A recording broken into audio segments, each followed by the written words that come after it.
అందరికీ నమస్తే. ఇవాళ మన చర్చా కార్యక్రమం పాక్ ఆక్యుపైడ్ కాశ్మీర్ మీద. మనం చూస్తున్నటువంటి కాశ్మీర్ మొత్తం కూడా మనది కాదు. దాని వెనక చాలా చరిత్ర ఉంది. ఆ చారిత్రక నేపథ్యం ఏంటి? 1947లో బ్రిటిష్ మనల్ని వదిలినప్పుడు జరిగినటువంటి సంఘటనలేంటి? దాని తర్వాత జరిగినటువంటి సంఘటనలేంటి? ఇప్పుడు సో కాల్డ్ పాక్ ఆక్యుపైడ్ కాశ్మీర్‌లో ఏం జరుగుతుంది? వీటన్నిటిపైన సమగ్రమైనటువంటి విశ్లేషణ అందించడానికి మన ముందు డాక్టర్ నాగిరెడ్డి గారున్నారు. వీరి గురించి 2 మాటలు. వీరు ప్రాక్టీసింగ్ ఎండోక్రైనాలజిస్ట్. వీరు ప్రాక్టీసింగ్ డాక్టర్. దానితో పాటుగా ప్రవృత్తి రీత్యా వీరు సోషల్ థింకర్, సామాజికవేత్త, అంతర్జాతీయ, జాతీయ విషయాలపైన సమగ్రమైనటువంటి విశ్లేషణ అందిస్తుంటారు. వారికి సంవాదం స్వాగతం పలుకుతుంది. సార్ నమస్తే. సంవాదం ప్రేక్షకులకు సుమన్ జీకే నమస్కారాలు. సార్ చెప్పండి, పాక్ ఆక్యుపైడ్ కాశ్మీర్‌లో ఏం జరుగుతుంది? దానికంటే ముందు అసలు పాక్ ఆక్యుపైడ్ కాశ్మీర్ ఏంటి? అంటే మనం చూస్తున్నటువంటి జమ్మూ అండ్ కాశ్మీర్ మొత్తం మనది కాదా? అవును. సో, బేసికల్లీ కొంచెం హిస్టరీ అసలు యాక్చువల్‌గా 1947 అరౌండ్ ఏం జరిగింది? ఆ వర్డ్ పాకిస్తాన్ ఆక్యుపైడ్ కాశ్మీర్ అన్నది ఎట్లొచ్చింది అన్నది చూద్దాము. సో, బ్రిటిష్ మనల్ని 1947లో వదిలి వెళ్ళేటప్పటికి దానికంటే ఒక 1, 2, 3 ఇయర్స్ ముందు నుంచే ప్రాసెస్ స్టార్ట్ అయిందన్నమాట. వాళ్ళు చెప్పడం మొదలుపెట్టిండ్రు. మేమింకా ఒక కొన్ని నెలల్లోనో, సంవత్సరాల్లోనో వదిలి వెళ్తున్నాము. సో, ఇంక మీరు ఆల్ ప్రిన్స్లీ స్టేట్స్ అన్నమాట. వీళ్ళు బ్రిటిష్ వాళ్ళు 200 ఏండ్ల కంటే ముందు వచ్చినప్పుడు వాళ్ళందరూ రాజుల దగ్గర నుంచి సార్ట్ ఆఫ్ కొంతమందిని ఆక్రమించుకున్నారు. కొంతమంది దగ్గర వన్ డీల్, ఇంకొకరితో పాటు ఇంకొకరి దగ్గర స్ట్రైట్ డీల్, ఇట్లా అన్ని పేపర్ వర్క్ ఉన్నాయి, ఉన్నాయి. సో వాళ్ళు 565 ఇండియాలో ఇప్పుడు మర్జ్ అయిన ప్రిన్సీ స్టేట్స్ కి చెప్పిండ్రు అనమాట, మీకు 3 ఆప్షన్లు ఉన్నాయి. Join Indian union, join Pakistan union, or you can stay independent అని.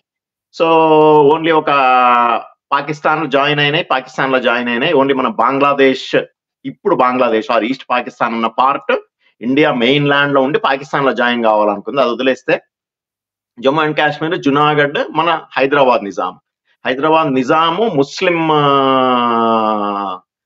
రూలర్, కానీ it was a majority Hindu state. Junagadh was also same. ఇక్కడ ఒక విచిత్రంగా ఏంది అంటే it was a majority Muslim population with Hindu Maharaja called Hari Singh అనమాట. సో అది ఆయనకు కొద్దిగా కన్ఫ్యూజన్ ఉండే అనమాట. అయితే ఏమంటారు, ప్రాబ్లం అవుతుందా, కాకుంటే ప్రాబ్లం అవుతుందా అని కొన్ని రోజులు టైం తీసుకున్నారు. ఆగస్ట్ 1947 లో మనకు ఇండిపెండెన్స్ వచ్చింది. ఒక 2 months డిసైడ్ చేయలేకపోయినారు. ఆయనకు అర్థమైంది అనమాట, ఇప్పుడు ఒకవేళ ఇటున్నా అటున్నా నేను ఇండిపెండెంట్ గా ఉన్నా నాకు ప్రాబ్లం అవుతుంది. So best thing is to join India అని. ఎప్పుడైతే ఇండియాలో జాయిన్ కావాలన్న ఐడియా వచ్చిందో, పాకిస్తాన్ ప్లెయిన్ క్లోత్డ్ ఆర్మీ మెన్ అనమాట, వేరియస్ ట్రైబల్ గ్రూప్స్, జిహాదీలు, వీళ్ళందరినీ జాయిన్ చేసి వాళ్ళు ఇండియాని ఆ జమ్మూ అండ్ కాశ్మీర్ ఆక్రమించుకోవడానికి పంపించిండ్రు. సో ఇప్పుడు ఏదైతే మనం లైన్ ఆఫ్ కంట్రోల్ ఉంటామో, వాళ్ళు పాకిస్తాన్ రియల్ లైన్ నుంచి అక్కడ వరకు వచ్చింది అనమాట. సో ఒక 23-24 కిలోమీటర్ శ్రీనగర్ దగ్గర వరకు ఆక్యుపై చేసుకున్నాక అప్పటికి మహారాజా హరిసింగ్ రియలైజ్ అయింది అనమాట, ఇప్పుడు నా దగ్గర ఆర్మీ లేదు సేవ్ చేసుకోవడానికి. So immediately accession treaty sign చేసిండ్రు అక్టోబర్ ఆఫ్ 1947. సో అది clear legal document. 565 other states, princely states ఇండియాలో జాయిన్ అయిన కూడా అది సైన్ చేసి, అది ఫైనల్ అయ్యి మనం వేరే దేని గురించి ఇంక్లూడింగ్ నిజాము, తెలంగాణ గురించి డిస్కషన్ చేయనప్పుడు, so there should be no discussion about that.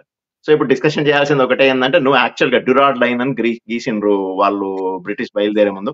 ఆ line should be the final line. What ever you have come inside close to Srinagar and the new line of control అన్నదాన్ని వెనక్కి తీసుకొని పోవాలా. ఆ బిట్ని మనం ఏదైతే పాకిస్తాన్ ఆక్యుపైడ్ కాశ్మీర్ అంటామో, ఆ వర్డ్ అక్కడికి వచ్చింది అనమాట. మనం వాళ్ళని పాకిస్తాన్ ఆక్యుపైడ్ కాశ్మీర్ అంటాం, పాకిస్తాన్ ఏమో దాన్ని ఆజాద్ కాశ్మీర్ అంటది. పైన నార్థన్ పార్ట్ ఏమో గిల్గిట్ బాల్టిస్తాన్, కింద కొంచెం ఒక స్మాల్ పార్ట్ ఏమో ఆజాద్ కాశ్మీర్ అని డిక్లేర్ చేసి పాకిస్తాన్, దాంట్లో ఒక puppet president for that country, ఒక puppet prime minister for that country. And it is just time waste and joke for that prime minister. ఆయన ఇప్పుడు ఆయన అన్ని పొలిటికల్ పీపీపీ, నవాజ్ షరీఫ్, ఇమ్రాన్ ఖాన్ అందరితో మారిండు. బేసికలీ అక్కడ అంతా it is a hugely corrupt, difficult, failed state inside a failed state అనమాట. So that ఇప్పుడు మనం చూస్తున్న అన్రెస్ట్ అంతా అదే కారణం అనమాట. ఇంకోటి ఏంటంటే, ఇప్పుడు బేసికలీ మీకు ఈక్వల్ కంపారిజన్ ఉందనుకోండి, నాకు ఇట్లుంది, నా ఫ్రెండ్కి జాబ్ అట్లుంది, ఆయనకు డబ్బులు ఇట్లా వస్తున్నాయని. సో ఇప్పుడు ఎవరైతే మనం పాకిస్తాన్ ఆక్యుపైడ్ కాశ్మీర్ లో మనిషి ఎప్పుడు వాళ్ళు ఈక్వల్ అంట, some sort of relative, friend, equal కానీ మెయిన్ జమ్మూ కాశ్మీర్ ఇండియా వాళ్ళతో కంపేర్ చేసుకుంటాడు. వానికి రేట్ ఏముంది, పెట్రోల్ రేట్ ఏముంది, డీజిల్ రేట్ ఏముంది, ఆటా రేట్ ఏముంది, జాబ్లు ఎట్లా దొరుకుతున్నాయి, వానికి ఎంత ఫ్రీడమ్ ఉంది అని కంపేర్ చేసుకొని లాస్ట్ 5 years లో 70 years జరిగింది. ఒక క్లియర్ రియలైజేషన్ వచ్చిందనమాట. మనం ఇండిపెండెంట్ గా ఉంటే ఆ సెంట్రల్ ఏషియా కంట్రీస్ లాగా ల్యాండ్ లాక్డ్ అయి దేనికి పనికిరాము. So the easiest way is to better when and where time permits or India accepts, better to join the Indian Union, which now legally they say అన్నమాట. మొన్నటి వరకు మన own India part of Jammu and Kashmir లోనే 65-70 years వాళ్ళు accept చేయలేదు అనమాట. మేము ఇండియాలో పార్ట్ కాదు, ఐదర్ మేము ఇండిపెండెంట్ ఉండాలా లేకుంటే మేము పాకిస్తాన్ వెళ్ళామని వాళ్ళు అనుకున్నారు. But now they have completely realized in the last few years which is a better future for them అన్నది. సార్ ఒక క్వశ్చన్, అప్పుడు మరి శ్రీనగర్ వరకు వచ్చినటువంటి పాకిస్తాన్ దళాలు మీరన్నట్టు, మీరు ఇందాక మనం మ్యాప్ ఒకటి చూపించాం కదా, ఆ మ్యాప్ లో వాళ్ళు ఆక్యుపై చేసుకున్న ప్లేస్ ని మనం ఎందుకు మరి వెనక్కి తీసుకోలేకపోయిందంటారు గత ప్రభుత్వాలు? Okay, right. సో బేసిక్ గా మనం ఇప్పుడు ఎప్పుడు ఆర్గ్యుమెంట్ చేసే పొలిటికల్ క్వశ్చన్ ఇది. సో మనకి 2-3 ఆప్షన్లు ఉంటాయి. ఎప్పుడన్నా కానీ మనము ఎనిమిదితో యుద్ధం చేస్తున్నప్పుడు పై చేయి ఎవరికి ఉంటే వాళ్ళు పై చేయి చేసుకుంటూ పోతుంటారు అనమాట. సో యాక్చువల్ గా మహారాజా హరి సింగ్ సైన్ చేసినాక ఇంకా మళ్ళీ అక్కడ ఎయిర్పోర్ట్ ని ఆర్ఎస్ఎస్ వాళ్ళు ఎట్లా సెక్యూర్ చేసిండ్రు, ఎయిర్ ఫోర్స్ ఎట్లా దిగింది, సర్దార్ పటేల్ వాళ్ళ సెక్రటరీ మేనన్ ఎంత ఫాస్ట్ గా యాక్ట్ చేసిండ్రు, ఆ 23 kilometers దగ్గరకు వచ్చినాక కూడా ఏం జరిగింది అన్నది, అది that is a different topic by ఇట్ సెల్ఫ్. బట్ క్లియర్ గా మనకు అప్పర్ హ్యాండ్ ఉండే అనమాట. సో మనం we started to beat them backwards అనమాట. సో యాక్చువల్ గా బీట్ దెమ్ బ్యాక్వర్డ్స్ కి 2-3 సార్లు ఛాన్స్ వచ్చింది. 1947 లో ఉంది, 1965 లో ఛాన్స్ వచ్చింది, మళ్ళా 1971 లో కూడా మనకు ఛాన్స్ వచ్చింది అనమాట. 3 సార్లు మనం ఏమంటారు మనం వదిలేసినాం అనమాట ఛాన్స్. సో మనము వాళ్ళ పాకిస్తాన్ ఆర్మీ మీద హాబీ ఉన్నాము, వెనక్కి పోతున్నారు. సైలెంట్ గా ప్రైమ్ మినిస్టర్ జవహర్లాల్ నెహ్రూ ఏం మాట్లాడకుండా ఎవరు చేసే పని వాళ్ళు హోమ్ మినిస్టర్ మెయిన్ అని వదిలేసింటే యాక్చువల్ లైన్ ఆఫ్ కంట్రోల్, లేకుంటే దాన్ని దాటినాక ఇమీడియట్ గా వెరీ క్లోజ్ ఉంటాయి మనకు వాళ్ళ ఇస్లామాబాద్, లాహోర్ కూడా. దాన్ని తీసుకొని దాని తర్వాత మనం బార్గెన్ మొదలు పెడుతుంటాం అనమాట, ఇంకా ఏంది మిగతాది అన్నది. బట్ దట్స్ ఓకే మస్. ఇది అక్కడికి ఆయన మన prime minister Jawaharlal Nehru whatever it throws process was cease fire అని చెప్పి అక్కడికి వదిలేసినా బాగుంటుండే. దాన్ని తీసుకొని పోయి యునైటెడ్ నేషన్ లా పెట్టి అట్లా వదిలేసినా బాగుంటుండే. ఈయననే ఆయన నోట్తోనే రెఫరెండం చేపిద్దాము అని అన్నాడు అనమాట. సో ఇప్పుడు presently we are stuck there. Of course ఇప్పుడు యుఎన్ కి ఎంత రిలవెన్స్ ఉంది, మనం వేసిన పేపర్ కు ఎంత రిలవెన్స్ ఉంది అని వదిలేస్తే స్వయం కృత అపరాధము. మనం సార్ట్ చేసుకోవాల్సింది బైలాటరల్ గా తీసుకొని యునైటెడ్ నేషన్స్ కి వెళ్ళినాము, అక్కడ ఆర్బిట్రేషన్ కావాలన్నాము, మనంతకు మనమే చెప్పినాము. దానికి చాలా పెద్ద పాలిటిక్స్ ఉన్నాయి. మన అబ్దుల్లా వాళ్ళ ఫాదర్ హరి సింగ్ వాళ్ళ ఇంకొక ప్రైమ్ మినిస్టర్ అన్నది. Let us leave that discussion for now. Okay. So sir ఇంకో క్వశ్చన్, ఇప్పుడు ఏం జరుగుతుంది అక్కడ? అంటే మనం నిన్న మొన్న చూసినటువంటి వార్తల ప్రకారం అయితే విపరీతమైనటువంటి ఒక మారణహోమం జరుగుతుంది. అంటే పాకిస్తాన్ ఆర్మీ వీళ్ళ మీద చేయొచ్చు, కానీ అక్కడ ఏదో ఒక రకమైనటువంటి అన్రెస్ట్ అవుతుంది సొసైటీలో. ఎందుకు అవుతుంది అంటారు అది? సో అన్రెస్ట్ అన్నదో వాళ్ళు వీళ్ళ మీద జులుం చేయడం అన్నదో ఇప్పటి నుంచి కాదు, 70 years నుంచి జరుగుతుంది. కానీ వాళ్ళు ఎవరైతే ఇప్పుడు మనం ఒకవేళ పాకిస్తాన్ ఆక్యుపైడ్ కాశ్మీర్ ఇండియాలో కలిస్తే ఎవరైతే ఇండియన్ సిటిజన్లు అనుకుంటారో వాళ్ళ మైండ్ సెట్ లో కూడా మన 70 ఏళ్ళు వాళ్ళు they believed that they were better off being Pakistani citizens or staying independent than being Indian citizens అని in the last 5 years the realization has come. So last 5 years లో ఏమైందని వదిలేస్తే ప్రీవియస్ గా యాక్చువల్ గా చాలా mineral rich, water rich and resourceful area అన్నమాట. So but always Pakistan లో కూడా గిల్గిట్ బాల్టిస్తాన్, బలోచిస్తాన్ మిగతా సింధ్ వదిలేస్తే పాకిస్తాన్ అంతా ఒక few 200 leaders from the army, politics, business, they control the whole Pakistan as a country. They are all Punjabi Pakistanis. So corruption, money అంతా ఒకటే. They are poor, they become rich, they invest either in Dubai or UK and they go away. So that is the usual thing in the last 40 years అన్నమాట. మిగతా వాళ్ళు ప్రజలందరూ either they are Gilgit Baltistan or Sindh or Balochistan, ఈ పంజాబ్, పాకిస్తాన్ వాళ్ళకు they are to be squeezed and to make money అన్నమాట, whatever it is. So ఒక scheme ఇచ్చినా డబ్బులు వాళ్ళవే, రేషన్ ఇచ్చినా డబ్బులు వాళ్ళవే. సో ఈ మినరల్ రిసోర్స్, హైడ్రో ఎలక్ట్రిక్, ఎందుకంటే అన్ని 6 rivers మన అన్ని పాకిస్తాన్ ఇండియా నుంచి పాకిస్తాన్ ఆరిజిన్ ఆక్యుపైడ్ కాశ్మీర్ లోకి పోయే ఇండస్ లోకి పోతాయి అనమాట. సో హైడ్రో ఎలక్ట్రిక్ పవర్ అక్కడే జనరేట్ అవుతుంది. There are lots of minerals.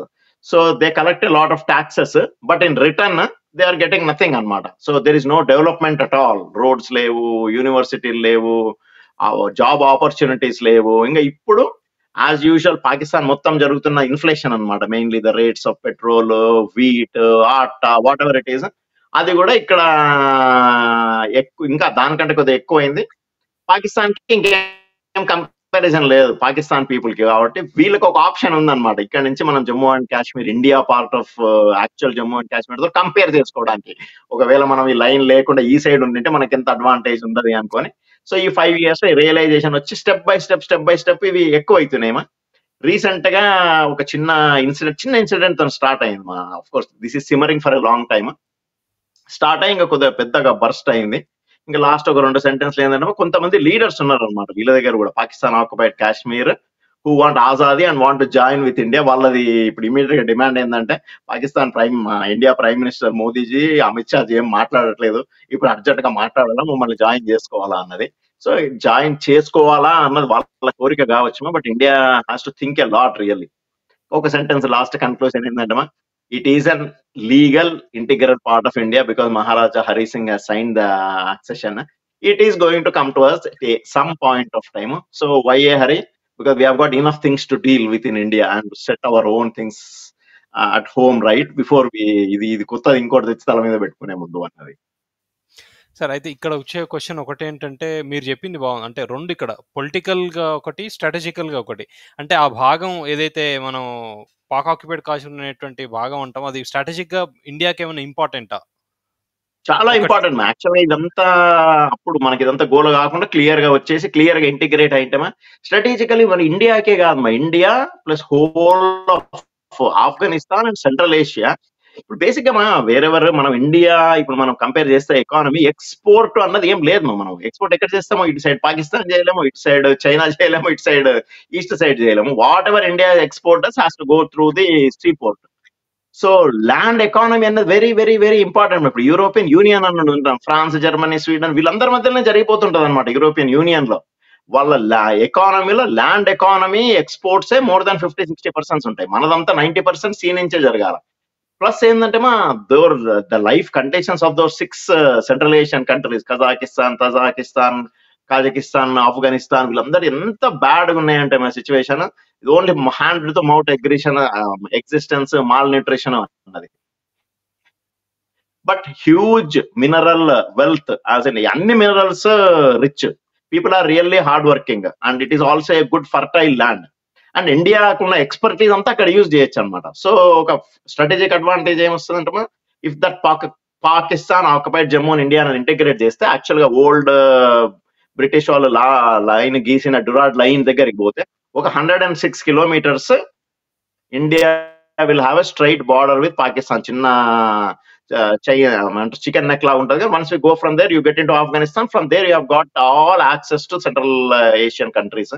So వాళ్ళ ఎకానమీ ఫ్లోరిష్ అవుతుంది, వాళ్ళ లివింగ్ కండిషన్స్ ఇంప్రూవ్ అవుతుంది. India can do a lot of trade, even basic trade చేసినా కానీ Indian exports will improve, their life conditions will improve, infrastructure will improve.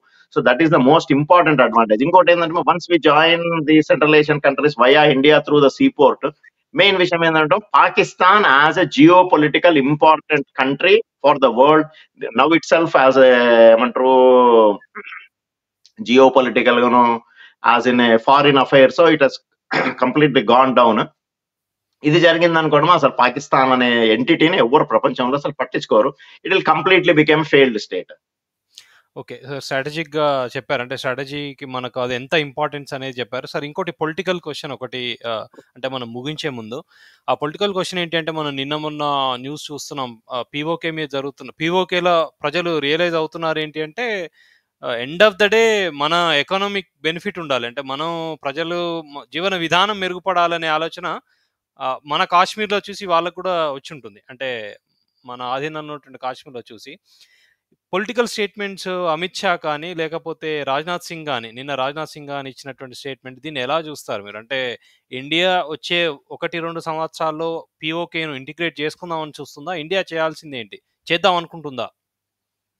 Right నా దాంట్లో 2 ఉన్నాయి మా స్టేట్మెంట్. నా పర్సనల్ స్టేట్మెంట్ నేనేమనుకుంటున్నాను లాస్ట్ వీక్ చెప్తాను. So India please. నేను observe చేస్తున్నది అన్ని పొలిటికల్ పార్ట్స్ బేసిక్ ఏంటంటే దే వాంట్ ఇంత పెద్దది అది ఆర్టికల్ 370 చూసినాం కానీ రాత్రి వరకు పెద్ద పెద్ద న్యూస్ రీడర్స్ కి తెలియదు ఏం జరుగుతుంది నెక్స్ట్ డే పొద్దున అని. సో ఇంత పెద్దది పొలిటికల్ స్టేట్మెంట్ అసలు ఏం జరుగుతున్నది అన్నది చెప్పదు. But what ever I can read being a right wing person మన వాళ్ళు అనుకుంటుందంటే ఇట్ ఈస్ నేను ఇంతకుముందు చెప్పిన it is a legal integral part of India. ఎవరు దాన్ని డిస్కషన్ చేయదు. ఆ యుఎన్ గివెన్ అంతా వదిలేయండి. So it will become at some part of India. దానికి కొంచెం మనము ఏ రోజు రియల్ గా తీసుకుంటాం కొద్దిగా హల్చల్ ఉంటుంది. మా army intervention, police intervention, reorganisation ఒకసారి తీసుకున్నాక మనకు చాలా పెద్ద ఇష్యూస్ ఉంటాయి. సో అట్ ద మూమెంట్ నాకు తెలిసినంత మటుకు next month 2 months next 5-year term లో కూడా I don't think they are going to touch. Maybe they will start the process. ఎందుకంటే ఇంకో చిన్న ముక్క మాట్లాడితే స్టేట్ జమ్మూ అండ్ కాశ్మీర్ అసెంబ్లీలో 119 సీట్స్ యాక్చువల్గా ఉంటే దాంట్లో 24 seats are allotted to Pakistan occupied Kashmir. Last 70 years నుంచి దే ఆర్ వేకెంట్ అనమాట. సో మనం పొలిటికల్ గా అన్ని రైట్ గా పెట్టినాం అనమాట. సో నేనేమనుకుంటున్నా అంటే అక్కడ ఎంకరేజ్ చేస్తారు, ఇగో ఇది మీ అసెంబ్లీ కాన్స్టిట్యున్సీలో మీరు లీడర్షిప్ ని డెవలప్ చేయండి. ఇప్పుడు ఈ మొన్న జరిగిన ఎలక్షన్లలో చూస్తామా 1990s నుంచి 3 decades లా ఎప్పుడు 2-3-4% కంటే పోలింగ్ ఎక్కువ జరగలేదు. మొన్న పార్లమెంట్ ఎలక్షన్ లో 40% పోలింగ్ జరిగింది. Which means the strategy what the Modi government has followed in the last 5 years has really come of. మా హ్యూమన్ రైట్స్, ఎకానమీ బాగుపడింది, వాళ్ళ ఫుడ్ రైట్స్, మనం టూరిజం, లాస్ట్ కి పీపుల్ కొత్త లీడర్షిప్ వచ్చింది అనమాట. ఈ ఓల్డ్ లీడర్షిప్ లేడు, ఆ పేరు కూడా తీసుకోవడం వేస్ట్. ఆ ఓల్డ్ లీడర్షిప్ వదిలేస్తే కొత్త లీడర్షిప్ వచ్చింది గ్రౌండ్ లెవెల్ నుంచి. ఎందుకంటే ఒక 4 years బ్యాక్ పంచాయతీ ఎలక్షన్లు కండక్ట్ చేసి ఫ్రెష్ లీడర్షిప్ ని తీసుకొచ్చింది. ఇప్పుడు వాళ్ళలో గ్రో అయ్యి ఇప్పుడు కొత్త పార్లమెంట్ ఎలక్షన్లలో చేసి, ఎందుకంటే ఆన్సర్ చెప్పడానికి అరే నువ్వు రెఫరెండం చేపియాలా అనుకున్నప్పుడు ఓటింగ్ కంటే ఇంకా పెద్ద రెఫరెండం ఏంది? 40% పీపుల్ వచ్చి ఓటు చేసిండ్రు. నువ్వు ఓటు చేస్తున్నావు అంటే మనం పాస్పోర్ట్ తీసుకుంటున్నావు ఈ దేశంలో అంటేనే there is a oath behind that అనమాట. మనం సైన్ చేసేస్తుంటాం పాస్పోర్ట్ పేపర్ల మీద, there is a oath behind that అనమాట. I am a Indian citizen taking oath on the constitution of India అని సైన్ చేసి పేపర్లు ఇస్తేనే పాస్పోర్ట్ ఇచ్చినట్లు అనమాట. అట్లా మనం ఓటింగ్ పోయినప్పుడు కూడా ఓటింగ్ కార్డు తీసుకుంటున్నాము అంటే we are accepting that we are citizen of the sovereign nation అన్నది. సో 40% సావరెన్ నేషన్ అని యాక్సెప్ట్ చేసి వాళ్ళు పోయి ఓటు వేస్తుంటే ఇక్కడేం రెఫరెండం పెడతాం? Same question they are also wanting to join. Right. నేను నాకు తెలిసినంత from my knowledge, it is an integral part. It will come to us at some point. Strategically very important. River resources, mineral resources, human resources, plus that important link between Afghanistan and Central Asia is very, very, very important. But మనకి ఇప్పుడు enough problems ఉన్నాయి మా ఇండియాలో ఇంకా deal చేయడానికి, integrate చేయడానికి. GST no, demonetization, integration into the country, railways, infrastructure.